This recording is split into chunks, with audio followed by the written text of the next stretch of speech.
लावायला आपलं टोटल क्षेत्र 12 आहे. ओके. 12 एकरला आपल्याला 35-40 हजार चाला असेल. अरे बापरे. हा, तिथं 20 किलो लागणार, तिथं फक्त 10 किलो.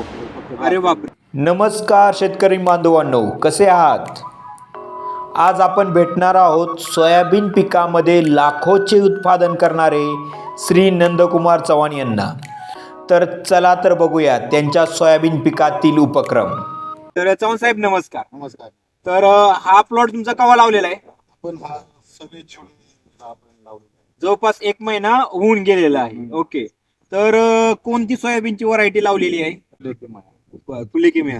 तर हे तुम्ही बेडवर कशा पद्धतीने लावलेलं आहे? पेरणी पद्धतीने केलं का टोकन पद्धतीने? आपण टोकन पद्धतीने केलं.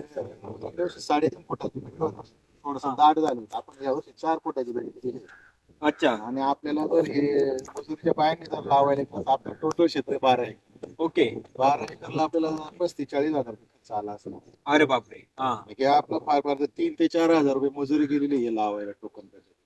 आणि आपल्याला बियाची पण लय बचत झाली. बी आपल्याला एकरी फक्त 10 किलो लागते. अच्छा, तिथं 20 किलो लागणार, तिथं फक्त 10 किलो. फक्त 10 अरे किलो. बापरे. हे शेतकरी मित्रांनो बघताय का, ह्यांनी चेंजेस म्हणजे टोकन पद्धतीने केलेला आहे. जिथं बाया टोकन पद्धतीने लावतात तो जवळपास 30 ते 35 हजार खर्च येणार होतो. म्हणजे तो 30 हजाराचा खर्च त्यांनी 3-4 हजारात केलेला आहे. आणि दुसरं म्हणजे बियांची पण बचत झालेली आहे.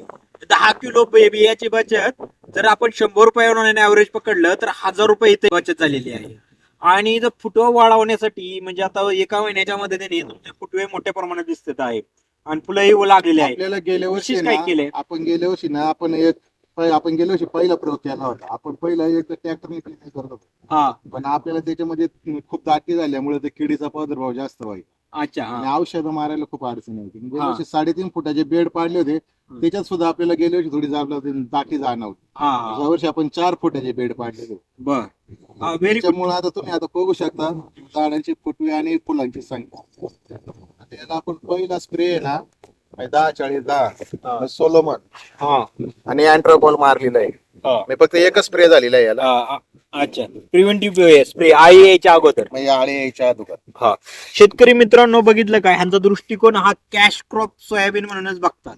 म्हणजे युजली बाकीच्यांसारखं नाही की दिलं एकदा सोयाबीन टाकून की डायरेक्ट काढायला जायचं. तर यांनी कॅश क्रॉप म्हणूनच बघितलं आहे.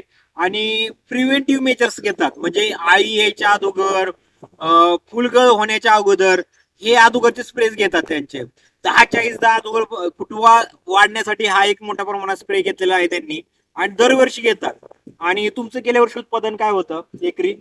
गेल्या वर्षी आपल्याला एक सरासरी 15 क्विंटल एकरी निघालो. अरे वा. म्हणजे जसं बघायला गेलं तर आज साधारणतः तालुक्यामध्ये, जुन्नर तालुक्यामध्ये एक टन ते 1200 किलो पर्यंत निघतं. पण ह्यांचं 15 क्विंटल म्हणजे 1.5 टन एकरी निघालंय. या वर्षी थोडी वाढ होण्याची अपेक्षा आहे आपल्याला. 16-17 क्विंटल निघायला पाहिजे आपल्याला अपेक्षा आहे यावर्षी. गेल्या वर्षी तर सरासरी ऍव्हरेज उत्पादन खूप कमी होतं कारण दुष्काळ होता. त्यामध्ये त्यांनी 1.5 टन काढलं म्हणजे 20-30% जास्त उत्पादन काढलं. जरी 200-300 किलो जास्त निघालं तर तुम्ही विचार करू शकता, जरी ऍव्हरेज पकडला तुम्ही 40-45 निधरलं जरी तरी तुमचं 8 ते 10 हजार रुपये तिथंच वाढतात. म्हणजे त्यांनी 8 ते 10 हजार रुपयाचा बेसिक जास्त बाकीच्या शेतकऱ्यांपेक्षा कमावलं. आणि ह्यावेळेस चांगली परिस्थिती, नक्कीच तुमचं उत्पादन मला वाटतं बघून असं आता सोयाबीनकडे बघतंय की 1600-1700 किलो पर्यंत आरामात जाऊ शकतं. तर चव्हाण साहेब धन्यवाद. आमच्या सर्व शेतकऱ्यांना माहिती अतिशय चांगली माहिती दिल्याबद्दल. आणि तुमचं वेळोवेळी मार्गदर्शन राहीलच ह्याच्या पुढे आमच्या शेतकऱ्यांना ही विनंती. आणि शेतकऱ्यांना एक गोष्ट सांगतो, चव्हाण साहेबांचा अभ्यास चांगला खूप असतो. नुसतं पिकाबरोबरच नाही, तर मार्केट ट्रेंड कसे जातात त्यांनी लागोपाठ सलग 3 वर्ष चांगल्या रेटला सोयाबीन विकलंय. तर अशा प्रकारे आपल्या शेतकऱ्यांनी पण बाकीच्या शेतकऱ्यांनी पण चव्हाण साहेबांसारखं मार्केट ट्रेंडचा पण अभ्यास केला पाहिजे, ना की नुसतं पिकवण्याचा. तर चव्हाण साहेब पुन्हा एकदा धन्यवाद.